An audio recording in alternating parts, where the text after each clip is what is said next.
You may have seen the great Facebook post that said, "I want my daughter to be kind, but I also want her to know that she can throat punch someone if she needs to." I love this because it's something that's being missed in our PC society. However, the horrible and evil crimes against children continue to climb every single minute. We cannot just hope that kids are safe. We must do something to ensure, to the best of our abilities, that they are safe. As parents, we should think about taking the lead and being an example of being able to protect ourselves and our children. You're being told tonight that you have to stay with your children. You have to know where they are at all times. But the girls have lived here. I see them playing every day. Sunday afternoon, one of those girls, a 10-year-old, was lured into the woods by the railroad tracks and sexually assaulted. That's really scary. It's a scary thing to think about. It's scary to think that this is happening in our own neighborhood. The 11-year-old child was walking in this area Tuesday around 3:30 when he says someone came up behind him, put him in a headlock, and forced him into this park here next to the Bronx River Parkway. We begin tonight with a sad update to this weekend's stabbing in Boise that left 9 people seriously injured. Tell your kids not to leave a playground with someone they don't know, even if they're asking for help. Tell them to yell, "Help, stop, or stay away from me." If they find themselves in a situation where someone has taken them and is hurting them, teach them to stomp or kick their attacker until they are let go. In broad daylight, women, children, and even men are assaulted on the streets every moment of the day, and even more at night, even in the most busy public places. Criminals are more brazen than ever, as the stakes are so high for them to walk away with valuable items most individuals carry on them, like digital devices, rings, watches, and other valuables.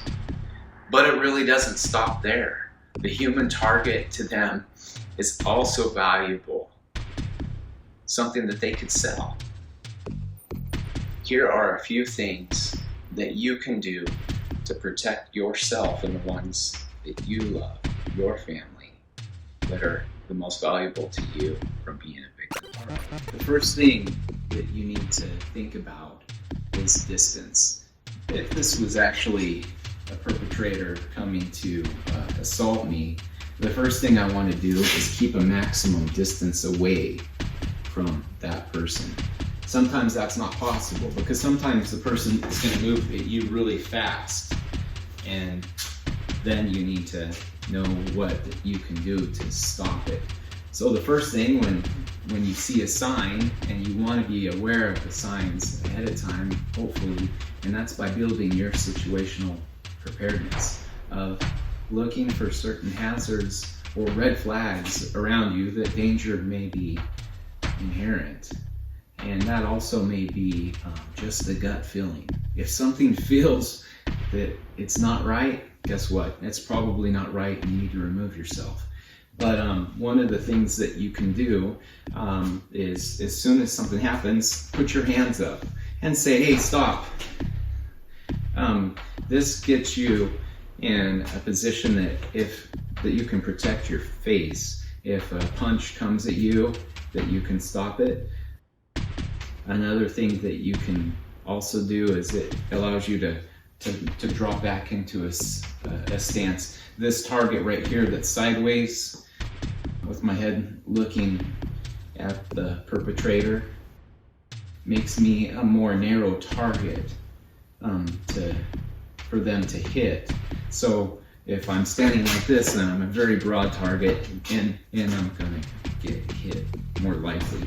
But in this sideways stance, so you say stop, and you have to do it. Even here, you're dropping back away from them, and you're in a more defensive stance. So now that you're in a defensive stance, you need to know the next steps. So if this person was coming to hurt me, stop, put my hands up.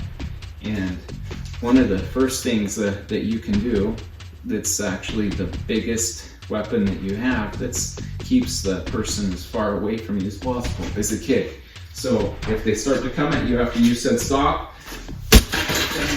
you can kick them. And in most cases, that will be it. They're going to leave you alone. But another thing that you can do is you can, as they come at you, another protective thing that you can do is you can put your hands up here, because this actually protects your head, especially if you bring it in narrow like this, then you can protect your head. So if they come at you, you can simply turn and bring one of those elbows into their face. And in most cases, an elbow to someone's face is going to hurt their face, break their nose, and they're going to be done. Their eyes are going to be watering, and that's going to give you the chance to flee and get to a safe position.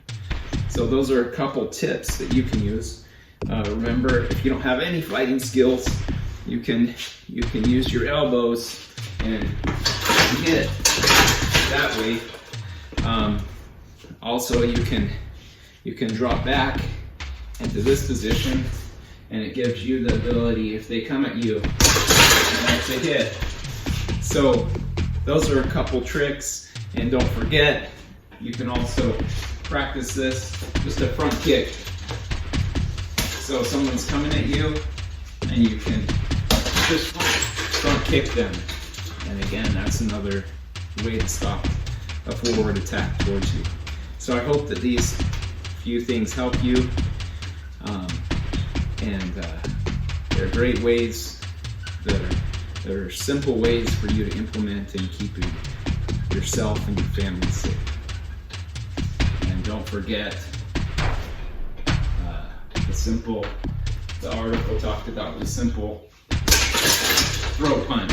So that's definitely going to stop someone when you throw that punch to their throat. They're going to stop their assault. So here's to the safety of you and to your family.